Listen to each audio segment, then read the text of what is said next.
Ladies and gentlemen, and welcome to Eerie Hour with Erich.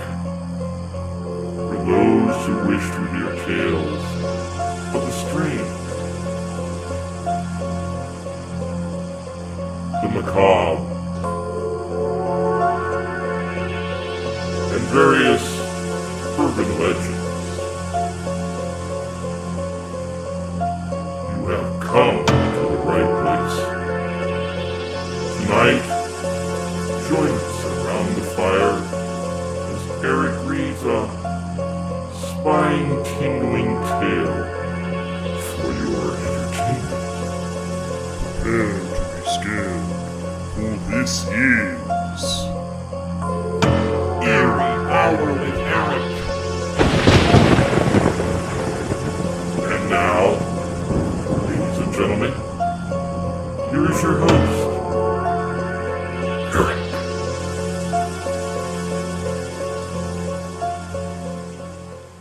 Good evening, ladies and gentlemen, and welcome to Eerie Hour with Erich. I'm your host, Erich Davies, and once again, welcome to Around the Fire, where we tell tales of the strange, the macabre, and various urban legends. Tonight's tale concerns two very grave sins: jealousy and greed. One sister vows revenge against her other sister, and as we all know, revenge is a dish best served cold. Ladies and gentlemen, let me get my glasses first. There we go. I present tonight's tale, The Ring.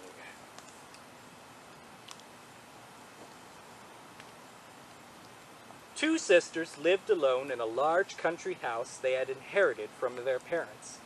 They often talked of the men they would someday marry.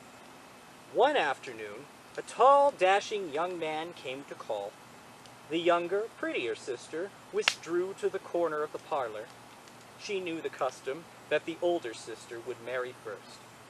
Yet, as she sat bent over her needlework, her silky blonde hair falling around her face, she realized how the young man's voice stirred her heart. During an evening visit some weeks later, the young man drew the younger sister into the conversation, much to the anger of the older one. Sensing that the visitor liked her sister better, the elder began to speak of a marriage proposal. On the next visit, the suitor did ask for a hand in marriage, but it was for that of the blonde-haired sister, not the older one. Enraged, the rejected sister whirled out of the room with a whish of her skirts. Left alone together, the young man drew a ring from his vest pocket and placed the golden band with the ruby-red jewel on the blushing girl's finger. After the wedding, the couple left to live in the young man's house far away. Though the remaining sister had worked hard at keeping outward control, she seethed inwardly over the way things had turned out. Night after night, she paced the floor of the lonely house. My sister should have refused his offer, she told herself. I am the one who should have been his bride. One day, still in a revengeful state of mind, she greeted a carriage at the entrance of her home. To her surprise, she found her sister inside.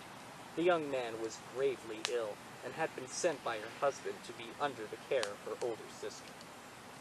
The ill girl was taken immediately to her old room on the second floor. Right away, the older sister noticed the ring on her finger. The red stone glistened in the dim light of the heavily draped room. That ring was meant to be mine, she reasoned. As she cared for her sister, she gazed constantly at the ring. In time, that was all she could think about.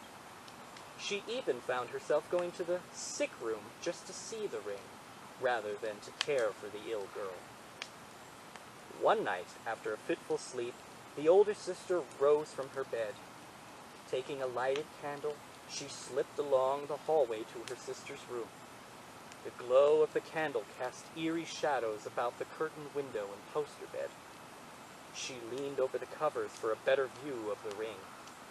The wavering light of the candle reflected in the red jewel. A sound she had not noticed before caused a shiver to run over her body. It was her sister's unnatural breathing. For a while the room lay still as a coffin. Then a death rattle cut into the silence. In a panic, she put aside the candle and grasped her dead sister's hand.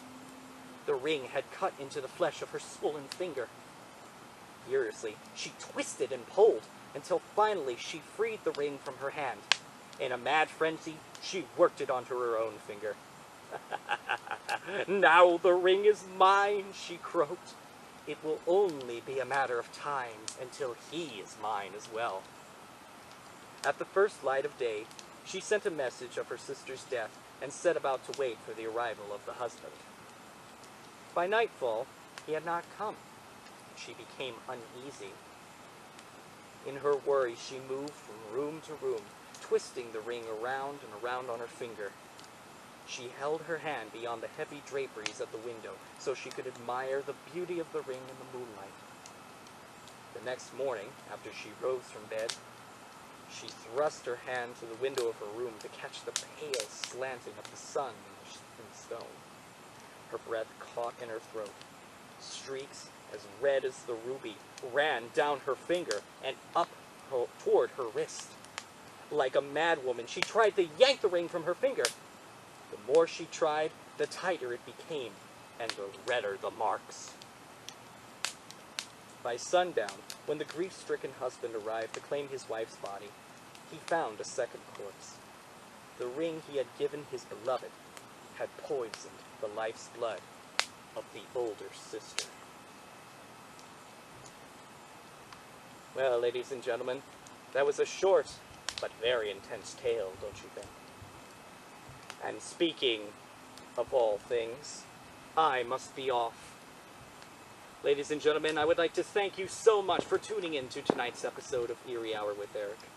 And also, I would like to give out a big shout out and a big thank you to my friend Kara Hartman for the awesome photos she took. If you look up on my Facebook page, you'll see the wonderful photos that she took. They are really something to behold.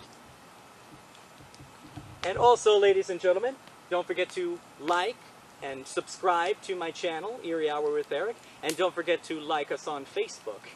And if you enjoyed tonight's tale, please feel free to share it with your friends, your family, your co-workers, anyone whom you so desire. Until next time, ladies and gentlemen, remember this. Dreams can become reality, but at the same time, dreams can become nightmares. But can nightmares become reality? You be the judge. Thank you so much, ladies and gentlemen, again for tuning in to tonight's Eerie Hour with Erich episode. We'll see you in the next episode, if you dare.